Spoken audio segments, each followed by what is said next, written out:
முதலாவதாக நம்ம தமிழனந்தன் பேசுவார். நாம எண்ணற்ற திட்டங்களை கொடுத்துருக்கோம்.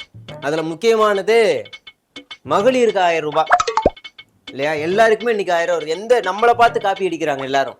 இது அற்புதமான ஒரு திட்டம். ஆனா இந்த எதிர்கட்சி என்ன சொல்றாங்க? பிச்சை காசு அப்படின்னு சொல்றாங்க. அப்படி சொல்லலாமா? சொல்லுங்க. எதிர்கட்சி பிச்சை காசுங்கிறாங்க இந்த 1000 ரூபாய. ஏங்க சும்மா 1000 ரூபாய்னா 1000 ரூபாய் வச்சு மூக்குத்தி கூட வாங்கி போட முடியாதுங்க. மேடை ஏறியோமா கூடுங்க. என்னம்மா 1000 ரூபாய் எங்கெங்க பத்துது? ஒரு மூக்குத்தி வாங்கி போட முடியுமா 1000 ரூபாய்க்கு? அதான் அம்மா என்ன சொல்றாங்கன்னா, ஒரு 10 பவுன் நகைய 1000 ரூபாய்க்கு கொடுங்க அப்படின்னு பேராசைப்படுறாங்க. அதானம்மா? ஏங்க பொண்ணு பிள்ளைங்க எல்லாம் வச்சிருக்கோம், எப்படிங்க அந்த 1000 ரூபாய் பத்தும்? ஏழை குடும்பத்துக்குலாம் என்ன 1000 ரூபாய் இது? சரி இருமா. நீ மாசம் 1000 ரூபாய் வாங்குறியா? சொல்லுமா, 1000 ரூபாய் வாங்குறியா? வாங்குறேன். 6 மாசத்துக்கு 1000 ரூபாய் எவ்வளவுமா? ஏன் இந்த கணக்கெல்லாம் வேணாம். சொல்லுமா, நீ சொல்லுமா, சொல்லு. 6 மாசத்துக்கு 1000 ரூபாய் எவ்வளவு? 6000. 7 மாசத்துக்கு எவ்வளவு?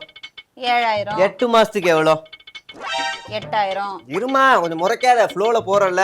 அதாவது சரி, நீ என்ன வேலைக்கு போற இப்போ? வாங்கிட்டு பிடிக்கிறேன். நான் எல்லா வேலைக்கும் போவேங்க. நீங்க விஷயத்துக்கு என்ன வேலைக்கு போற அத சொல்லுமா. இங்க பாருங்க என்ன மாதிரி சமாளிக்கிறாங்க. நான் கூலி வேலைக்கு போறேன். கூலி வேலைக்கு போற. ஒரு நாளைக்கு சம்பளம் எவ்வளோ? 300 ரூபாய் வருது. 300 ரூபாய். 300 இஸ் ஈக்குவல் டு 10னா 10 நாளைக்கு இவங்க எவ்வளவு சம்பாதிக்கிறாங்க? 3000 ரூபாய். 20 நாளைக்கு 6000 ரூபாய்.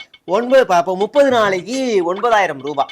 அப்பனா இவங்க வறுமை கோட்டுக்கு மேல, அதாவது தகுதி வாய்ந்த பெண் இவங்க கிடையாது. ஆமா தானே? நாளைக்கே வந்து உனக்கு 1000 ரூபாய் நிறுத்திட்டாங்கன்னா என்ன கேட்க கூடாதுமா? எப்படி பிடிச்ச மாதிரி? மாசம் எவ்வளவு சம்பாதிக்கிறீங்க?